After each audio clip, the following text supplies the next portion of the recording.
നമസ്കാരം. തുടർച്ചയായ ആക്രമണങ്ങളിലൂടെ ഹിസ്ബുള്ളയുടെ നേതൃശേഷിയെ തന്നെ തകർക്കുകയാണ് ഇസ്രായേലിന്റെ ലക്ഷ്യം. നേതാക്കളെ തെരഞ്ഞുപിടിച്ച് കൊലപ്പെടുത്തുന്ന ശൈലി തുടരുകയാണ് അവർ. തുടരെയുള്ള ആക്രമണത്തിൽ ഹിസ്ബുള്ള തലവൻ ഹസൻ നസ്രള്ള അടക്കമുള്ള നിരവധി ഉയർന്ന റാങ്കിലുള്ള നേതാക്കളെ വധിച്ചതായി ഇസ്രായേൽ സൈന്യം അവകാശപ്പെട്ടു.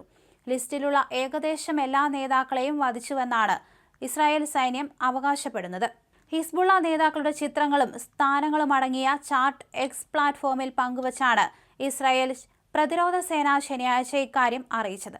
ഞങ്ങൾ ഇന്റർനെറ്റിൽ തുടച്ചു നീക്കി എന്ന് തിരഞ്ഞപ്പോൾ വന്ന ചിത്രം എന്ന് പറഞ്ഞായിരുന്നു IDF എക്സ് പ്ലാറ്റ്ഫോമിൽ ചിത്രം പങ്കുവച്ചത്. ഹിസ്ബുള്ള നേതാക്കളുടെ ഓരോരുത്തരുടെയും നേരെ എലിമിനേറ്റഡ് എന്ന ചിത്രത്തിൽ ചേർത്തിട്ടുണ്ട്.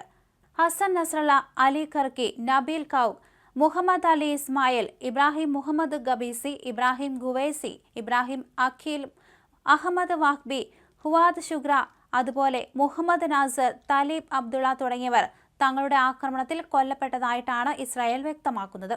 അതേസമയം ഇസ്രായേൽ ആക്രമണത്തിൽ കൊല്ലപ്പെട്ട ഹസൻ നസ്രള്ളയുടെ മൃതദേഹം കണ്ടെടുത്തതായി അടുത്ത വൃത്തങ്ങളെ ഉദ്ധരിച്ച് റോയിട്ടേഴ്സ് റിപ്പോർട്ട് ചെയ്യുന്നു. ലബനാൻ തലസ്ഥാനമായ ബെയ്റൂത്ത് നഗരത്തിന്റെ ദക്ഷിണ പ്രാന്തങ്ങളിൽ കെട്ടിടാവശിഷ്ടങ്ങൾക്കിടയിൽ നിന്നാണ് മൃതദേഹം കണ്ടെടുത്തത്. ബോംബ് ബങ്കറിൽ നിന്നാണ് മൃതദേഹം കണ്ടെടുത്തത്. ഹസൻ നസ്രള്ളയുടെ ഭൗതികദേഹത്തിൽ ഒരു പോറലോ പരിക്കോ ഒന്നുമില്ലെന്നും റിപ്പോർട്ടിൽ വെളിപ്പെടുത്തിയിട്ടുണ്ട്. ഒന്നും ബാക്കിയില്ലാത്ത വിധം ശരീരം ഛിന്നഭിന്നമായതായി നേരത്തെ വാർത്തകളുണ്ടായിരുന്നു. ഇത് തള്ളുന്നതാണ് പുറത്തുവരുന്ന വിവരങ്ങൾ. മിസൈൽ ആക്രമണത്തിലുണ്ടായ സ്ഫോടനത്തിന്റെ ശക്തമായ ആഘാതത്തിലായിരിക്കാം മരണം സംഭവിച്ചതെന്നാണ് കരുതപ്പെടുന്നത്. അതേസമയം എങ്ങനെയാണ് അദ്ദേഹം മരിച്ചതെന്ന് ഹിസ്ബുള്ള വ്യക്തമാക്കിയിട്ടില്ല. മരണാനന്തര ചടങ്ങുകളെക്കുറിച്ചുള്ള വിവരങ്ങളും പുറത്തുവിട്ടിട്ടില്ല. കഴിഞ്ഞ സെപ്റ്റംബർ 27 രാത്രി ബെയ്റൂത്തിൽ വൻ നാശം വിതച്ച ഇസ്രായേൽ മിസൈൽ ആക്രമണത്തിലാണ് ഹസൻ നസ്രള്ള കൊല്ലപ്പെടുന്നത്. ബെയ്റൂത്തിലെ ഹിസ്ബുള്ള ആസ്ഥാനം ലക്ഷ്യമാക്കിയായിരുന്നു ഇസ്രായേൽ ആക്രമണം. ആസ്ഥാനം പൂർണ്ണമായി തകർന്നതായിട്ടാണ് വിവരം. ആക്രമണത്തിൽ വലിയ ബഹുനില കെട്ടിടങ്ങൾ തകർന്നടിഞ്ഞിട്ടുണ്ട്.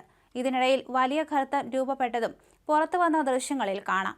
സംഭവം നടന്ന മണിക്കൂറുകൾക്ക് ശേഷമാണ് ഹസൻ നസ്രള്ളയുടെ മരണം ഹിസ്ബുള്ള ഔദ്യോഗികമായി സ്ഥിരീകരിക്കുന്നത്. നസ്രള്ള രക്തസാക്ഷിയായിരിക്കുന്നുവെന്നായിരുന്നു പ്രഖ്യാപനം. ഹിസ്ബുള്ള കമാൻഡറായ അലി ഖരാഖിയും ആക്രമണത്തിൽ കൊല്ലപ്പെട്ടിരുന്നു.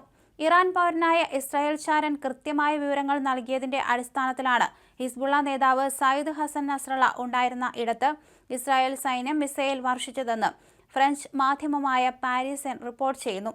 നസ്രള്ള കൊല്ലപ്പെടുന്നതിന് മണിക്കൂറുകൾക്ക് മുമ്പാണ് ഇസ്രായേൽ സൈന്യത്തിന് ചാരൻ വിവരം നൽകിയതെന്നാണ് ലബനൻ വൃത്തങ്ങളെ ഉദ്ധരിച്ച് റിപ്പോർട്ടിൽ പറയുന്നത്. ബെയ്റൂത്തിലുള്ള ഹിസ്ബുള്ള ആസ്ഥാനത്തെ ഭൂഗർഭ അറയിൽ വെച്ച് ഉന്നതതല അംഗങ്ങളുമായി ഹസൻ നസ്രള്ള യോഗം ചേർന്നുവെന്നായിരുന്നു ചാരൻ ഇസ്രായേൽ സൈന്യത്തെ അറിയിച്ചത്. ശനിയാഴ്ച പുലർച്ചെയായിരുന്നു ബെയ്റൂത്തിലെ വ്യോമ ആക്രമണത്തിൽ നസ്രള്ള കൊല്ലപ്പെട്ടത്. ലോകത്തെ ഭീതിപ്പെടുത്താൻ നസ്രള്ള ഇനിയില്ലെന്ന ആമുഖത്തോടെ ഇസ്രായേൽ സൈന്യമാണ് മരണവാർത്ത അറിയിച്ചത്.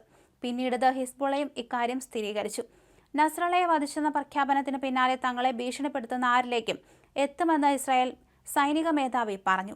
ബങ്കർ ബസ്റ്റർ ബോംബുകൾ ഉപയോഗിച്ചായിരുന്നു ഇസ്രായേൽ നസ്രള്ളയെ കൊലപ്പെടുത്തിയതെന്നായിരുന്നു ഇറാൻ ആരോപിച്ചത്.